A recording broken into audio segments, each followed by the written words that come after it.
Ave Maria, gratia plena, Dominus tecum. அன்புக்குரியவர்களே, அனைவருக்கும் வணக்கம்.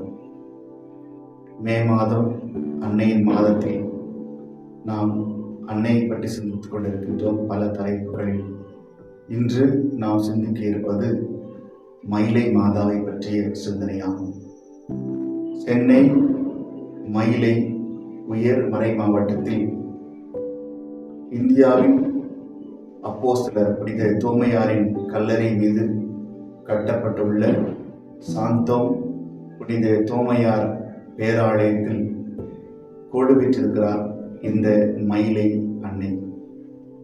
இந்த ஆலயத்தை பற்றி வரலாறு மிகுந்த பழமையாக இருக்கிறது. இந்த ஆலயம் ஒரு சிற்றாலயமாக புனித தோமையாரால் கட்டப்பட்டது என்று சொல்லப்படுகிறது. அந்த கட்டப்பட்ட இந்த ஆலயத்தின் வரலாற்றை பார்க்கின்ற பொழுது அந்த பகுதியில் ஒரு ஆறு இருந்ததாகவும், அந்த ஆற்றில் வெள்ளம் ஏற்பட்ட பொழுது அந்த வெள்ளத்தின் நீர் வெளியேறாமல் ஒரு மிகப்பெரிய மரக்கட்டை கொண்டு அதை தடுத்ததாகவும், இதனால் அந்த ஊர் முழுவதும் சேதமடைந்ததாகவும் சொல்லப்படுகிறது. எனவே அரசன் தன்னுடைய படை வீரர்களை வைத்து அந்த கட்டையை அகற்ற முற்படுகிறான். அவனால் முடியவில்லை. எனவே புதுமைகள் பல செய்து வந்த புனித தோமையாரை பற்றி கேள்விப்பட்டு அவரை அழைத்து அந்த கட்டையை அகற்ற உதவி கேட்கிறான். தோமையாரும் தனது ஜெப வல்லமையால் அந்த கட்டையை அகற்றுகிறார். மக்கள் காப்பாற்றப்படுகிறார்கள்.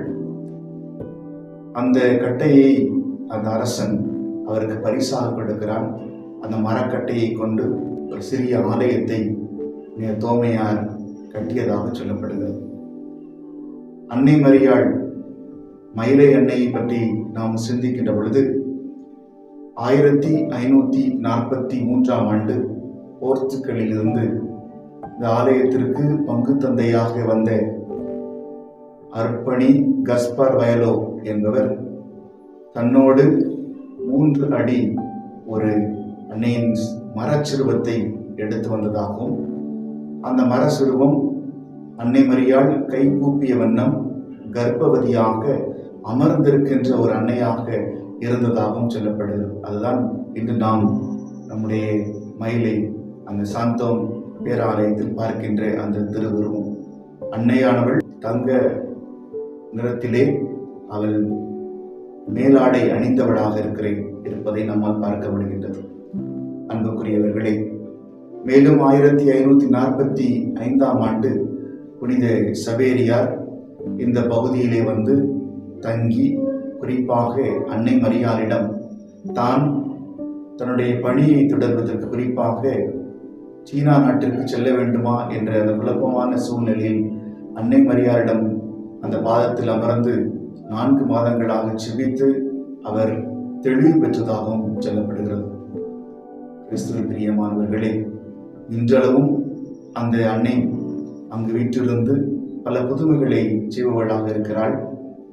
அதோடு மட்டுமல்லாமல் பல நன்மைகளை யாரெல்லாம் அங்கு சென்று கேட்கிறார்களோ அவர்களுக்கெல்லாம் தன் மகன் பரிந்துரையை நாடித் தருபவராக இருப்பதை நம்மால் பார்க்க முடிகின்றது.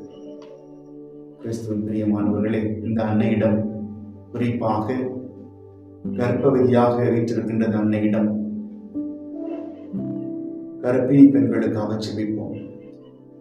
பிரசவத்திற்காக காத்திருக்கின்ற அந்த கர்ப்பிணி பெண்களுக்கு நல்ல முறையில் பிரசவம் ஏற்படவும், குழந்தை பாக்கியம் இல்லாமல் இருக்கின்ற பெண்களுக்கு விரைவில் குழந்தை பாக்கியம் கிடைக்க வேண்டியும் இந்த அன்னையிடம் வேண்டுவோம். அன்னை நமக்காக இன்றும் என்றும் எப்பொழுதும் பரிந்து பேசுவாள்.